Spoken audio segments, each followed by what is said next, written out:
once you've identified that you want to seek help with managing your mental health, it's important to identify the right kind of help. But where do you start?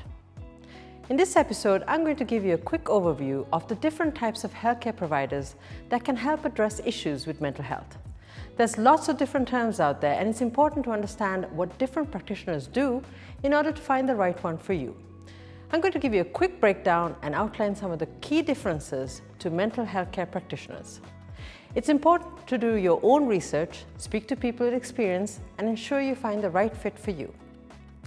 One of the most commonly asked questions on Google is the difference between a psychotherapist, a counselor, psychologist, and a psychiatrist. So, psychotherapists and counselors are very similar in what they do, but the main difference is a counselor is very much goal-oriented. So how that works is that counselors generally focus on specific areas of mental health and trauma.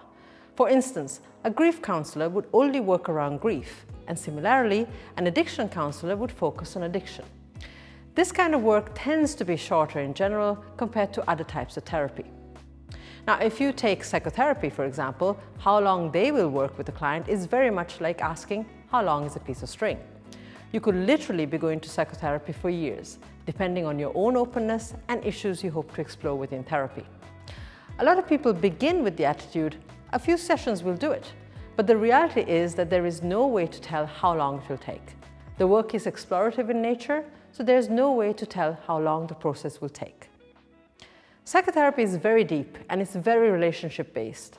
It's a place where you have a safe, compassionate, non-judgmental space to talk and explore your internal world, so as to improve your external world and quality of life. So, if you move on to psychologists, there are so many different kinds of psychologists. Too many to go into detail in this episode, but it's generally accepted that a clinical psychologist is the professional that you go to if you need a diagnosis, such as attention deficit disorder, ADHD, or autism spectrum disorder, ASD, to see whether you're on the spectrum or if you have a learning difficulty. The diagnosis then can be useful to then access supports and treatment. Whereas a psychiatrist is a medical doctor who specializes in mental health and uses various treatments, including psychotherapy, and can prescribe medication. There are many things that can impact your mental health, and help comes in different formats. So whether you're in need of individual or couples therapy, psychosexual therapy, child and adolescent therapy, family therapy, or any of the many other possibilities, it's imperative that you seek help from the right type of practitioner. In the next episode, we'll delve deeper into how to take charge of your mental health and choose the right type of therapist or counselor for you or your loved one.